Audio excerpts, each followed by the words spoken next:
Sir ಸ್ವಲ್ಪ sir ಆ ಕಡೆ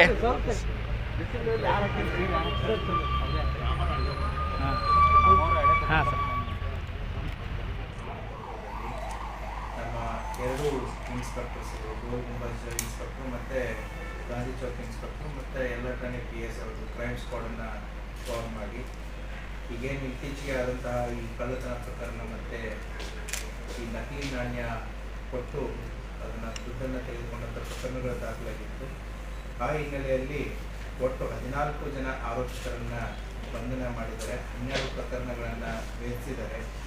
ಒಟ್ಟು ಈ 12 ಪ್ರಕರಣಗಳಲ್ಲಿ 271 ಗ್ರಾಮ್ ತೂಕದ ಬಂಗಾರದ ಆಭರಣಗಳು ಮತ್ತು ನಗದು ಹಣ 30 ಲಕ್ಷ ರೂಪಾಯಿ ಹಾಗೂ ವಿವಿಧ ಕಂಪನಿಯ 4 ಮೋಟಾರ್ ಸೈಕಲ್ಗಳು ಮತ್ತು ಒಂದು T&H 210 ಕಂಪನಿಯ HH ಬ್ರೇಕರು ಮತ್ತು ಒಂದು ವೋಲ್ಟಾಸ್ ಕಂಪನಿಯ AC ಈ ರೀತಿಯ ಒಟ್ಟು ವಸ್ತುಗಳನ್ನು ವಶಪಡಿಸಿಕೊಂಡಿದ್ದು ಇದರ ಒಟ್ಟು ಮೌಲ್ಯ ಸುಮಾರು 67,79,500 ರೂಪಾಯಿ ಆಗುತ್ತೆ. ಆ ಹಿನ್ನೆಲೆಯಲ್ಲಿ ಈ ಪತ್ತೆ ಕಾರ್ಯದಲ್ಲಿ ನಿರ್ವಹಿಸಿದಂತಹ ಎಲ್ಲ ಅಧಿಕಾರಿ ಮತ್ತು ಸಿಬ್ಬಂದಿ ವರ್ಗಗಳಿಗೆ ನಾನು ಅವರಿಗೆ ರಿವಾರ್ಡನ್ನು ಕೊಡಲಾಗಿದ್ದು ಮತ್ತು ಈ ಪತ್ತೆ ಕಾರ್ಯದಲ್ಲಿ ತೊಡಗಿಕೊಂಡು ಈ 12 ಪ್ರಕರಣಗಳನ್ನು ಪತ್ತೆ ಹಚ್ಚುವಲ್ಲಿ ಯಶಸ್ವಿಯಾದಂತಹ ಕಾರ್ಯಾಚರಣೆ ತಂಡಗೂ ಕೂಡ ಅಭಿನಂದನೆಯನ್ನು ಸಲ್ಲಿಸುತ್ತೆ.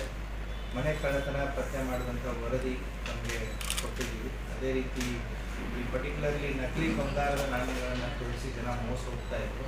ಏಕೆಂದರೆ ನಿಧಿಯಲ್ಲಿ ನಮಗೆ ಬಂಗಾರ ಸಿಕ್ಕಿದೆ, ಬಂಗಾರದ ಕಾಯಿನ್ ಇದೆ ಅಂತ ಹೇಳಿ ಈ ಬಂಗಾರವನ್ನು ತೋರಿಸಿ ಮೊದಲು ಒರಿಜಿನಲ್ ಬಂಗಾರ ಕೊಡೋದು, ಅದು ಅವರು ವೆರಿಫೈ ಮಾಡಿದಾಗ ಅದು ಒರಿಜಿನಲ್ ಇರುತ್ತೆ.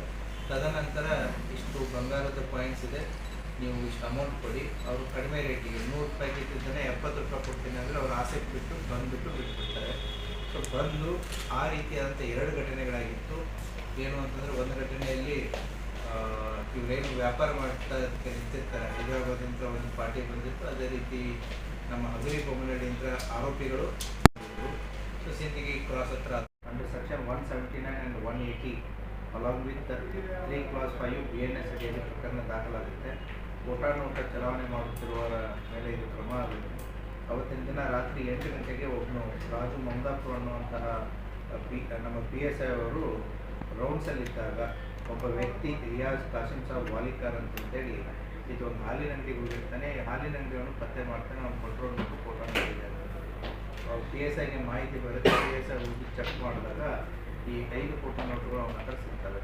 ಆತನನ್ನು ಫರ್ದರ್ ವಿಚಾರಣೆಗೊಳಿಸಿದಾಗ ಆತನು ಲಿಂಗಸೂರಿನ ಒಬ್ಬ ವ್ಯಕ್ತಿ ದುರ್ಗಪ್ಪ ರಾಮರೆಡ್ಡಿ ಅಂತ ಏನಿರ್ತಾನೆ ಅವನ ಹತ್ರ ಸಿಕ್ತು, ಅವ್ನು ಕೊಟ್ಟ ಅಂತಂತ ಹೇಳ್ತಾರೆ. ಅಲ್ಲಿ ಪೊಲೀಸ್ನವರು ಹೋಗಿ ಅಲ್ಲಿ ರೇಡ್ ಮಾಡಿ ಚೆಕ್ ಮಾಡಿದಾಗ ಅವನ ಹತ್ರನೂ ಕೂಡ 20 ಫೋಟೋ ನೋಟ್ಗಳು ಕೊಟ್ಟರು. ಅವನನ್ನು ವೆರಿಫೈ ಮಾಡಿದಾಗ ಅವನು ಮಹಾಲಿಂಗಪುರದ ಕಿರಣ್ ರಾಮಪ್ಪ ಹರಿಜನ್ ಅಂತಂತೇಳಿ 25 ವರ್ಷ ಅವನ ಹತ್ರ ಅವನಿಗೆ ಬಂದಿರುತ್ತೆ, ಅವನು ಕೊಟ್ಟಿದ್ದಾನೆ ಅಂತಂತೇಳಿ. ಅವನ ಹತ್ರ ಸುಮಾರು 100 ಫೋಟೋ ನೋಟುಗಳು ಸಿಗ್ತವೆ 500 ಪ್ರಮುಖಗಳಿಗೆ.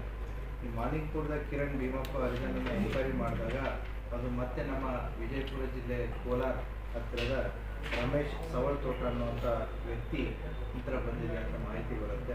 ಅವನ ಹತ್ರನೂ ಕೂಡ ಸುಮಾರು 120 ಫೋಟೋ ನೋಟುಗಳು ಸಿಗ್ತವೆ. ಈ ರೀತಿಯಾಗಿ ಒಟ್ಟು 4 ಜನ ಆರೋಪಿತರಿಂದ ಸುಮಾರು 1,22,500 ಮುಖಬೆಲೆಯ ಒಟ್ಟು 245 ಏನು ನಕಲಿ ನೋಟುಗಳಿತ್ತು ಅದನ್ನು ಪೊಲೀಸರು ಪತ್ತೆ ಮಾಡಿದ್ದಾರೆ. ಮತ್ತು ಈ 4ನೇ ವ್ಯಕ್ತಿ ಅಂತ ಫರ್ದರ್ ಎಲ್ಲಿ ಬಂತು, ಯಾರು ಕೊಟ್ಟರು ಅನ್ನೋದನ್ನು ತನಿಖೆಯನ್ನು ಮುಂದುವರಿತಾರೆ.